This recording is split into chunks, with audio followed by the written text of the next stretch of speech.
No mundo secreto das articulações, onde o impacto é forte e a pressão constante, vive um herói silencioso. Não é osso, não é músculo,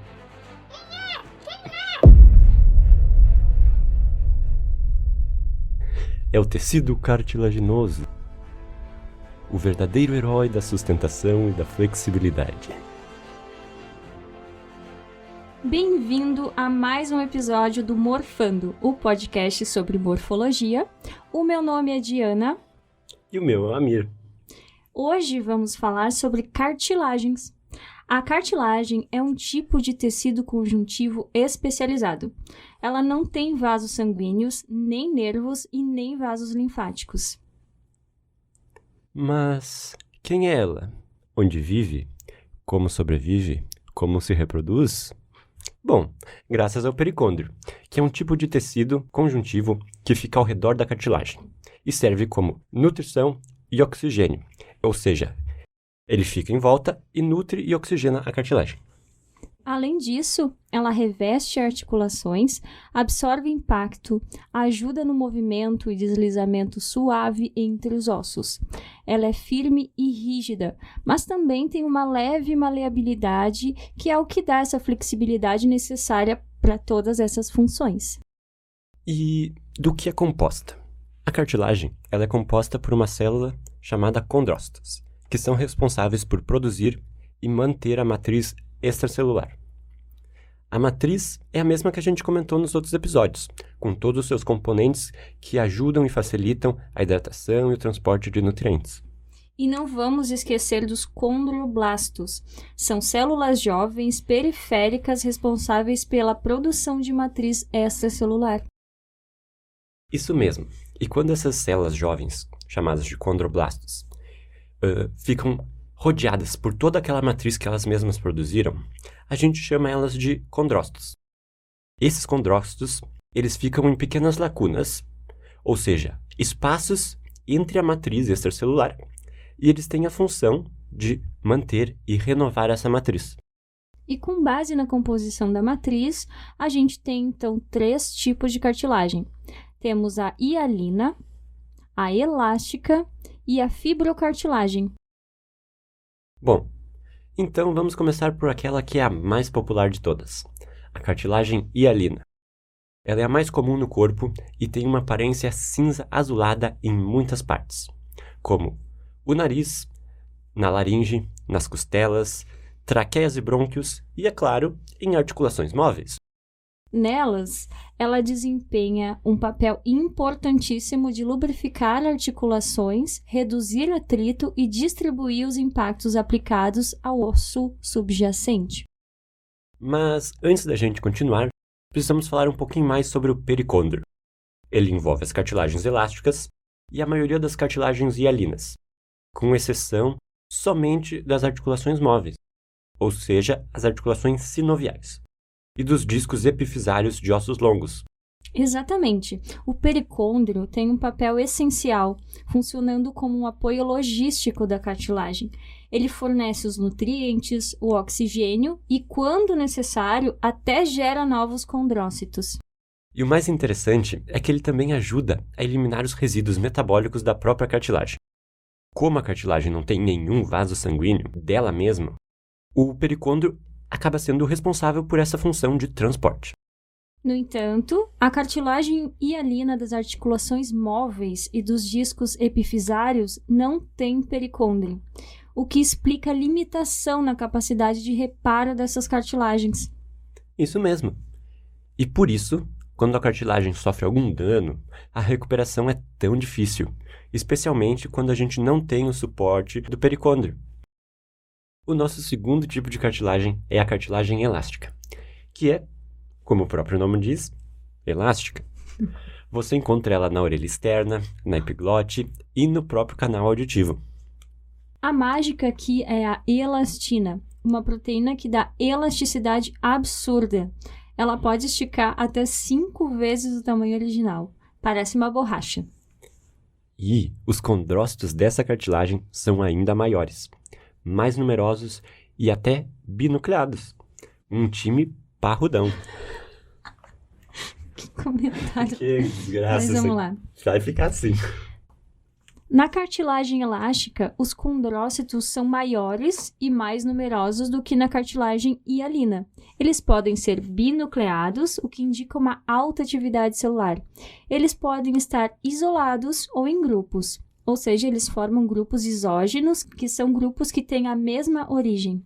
E todas essas características, toda essa organização dos condrócitos contribuem exatamente para a capacidade de recuperação e para a flexibilidade da cartilagem elástica. E por último, temos a fibrocartilagem. Ela é o oposto da elástica. Ela resiste à compressão, ela está então nos discos intervertebrais, na sínfise púbica, está nos meniscos também. E ela basicamente junta o melhor dos dois mundos. Ela tem colágeno tipo 1, ou seja, maior força, e tem o colágeno tipo 2, mais flexível. Ela junta esses dois em uma só. E uma curiosidade. De acordo com o envelhecimento, a proporção do tipo 2 tende a aumentar. Ou seja, acaba ficando mais mole, vai caindo ali e aqui. E muito importante, ela não tem o pericôndrio. Por isso, ela depende dos tecidos vizinhos para receber nutrientes. E na lâmina, você consegue ver fibras organizadas seguindo uma linha de tração. E não podemos nos esquecer dos fibroblastos. Eles são células responsáveis por produzir as fibras de colágeno tipo 1, que estão presentes na fibrocartilagem. Eles têm um papel crucial na formação de toda essa estrutura densa e resistente. Os fibroblastos ajudam a dar a resistência necessária à fibrocartilagem, ao passo que os condrócitos estão mais voltados para a manutenção da matriz cartilaginosa.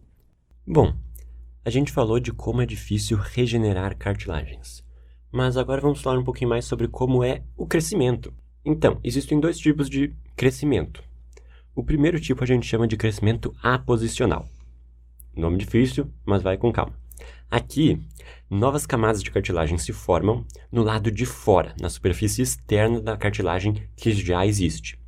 Essas novas células, elas vêm de dentro do pericôndrio e vão para a superfície externa e vai aumentando pouco a pouco, vão se aposicionando aos pouquinhos.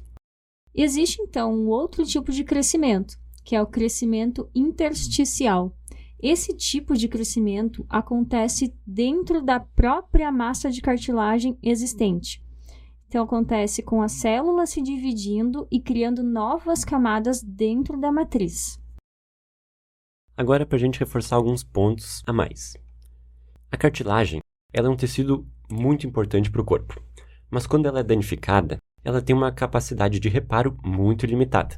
Isso acontece porque, além dela não ter vaso sanguíneo, ser vascular, os condrócitos, essas células principais dentro da cartilagem, são imóveis e não conseguem se dividir muito fácil. Ou seja, se você tem uma lesão na cartilagem, a cicatrização não vai ser tão rápido quanto em outros lugares. Primeiro, porque as células não são facilmente divididas e não vai ter suprimento sanguíneo para ajudar.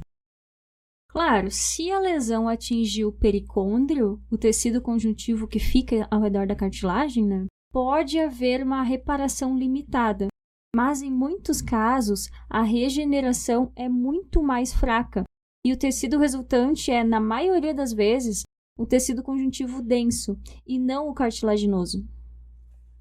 Bom, em um nível mais molecular, a reparação da cartilagem envolve uma compensação entre a formação do colágeno tipo 1, aquele colágeno que é específico de um tecido de cicatrização, e tentar regenerar a cartilagem com colágenos específicos da própria cartilagem, que não são o tipo 1. No entanto, com o tempo, especialmente nos adultos, o local da lesão pode desenvolver novos vasos sanguíneos, e isso vai acelerar a formação de osso ao invés de regenerar a cartilagem hialina. E é isso que vamos chamar de calcificação da cartilagem. E quando essa cartilagem hialina sofre a calcificação, que a Diana acabou de explicar, ela é substituída por um osso, por tecido ósseo. E isso acontece em 3 situações específicas que a gente vai detalhar um pouquinho aqui. O primeiro tipo é durante o crescimento ósseo.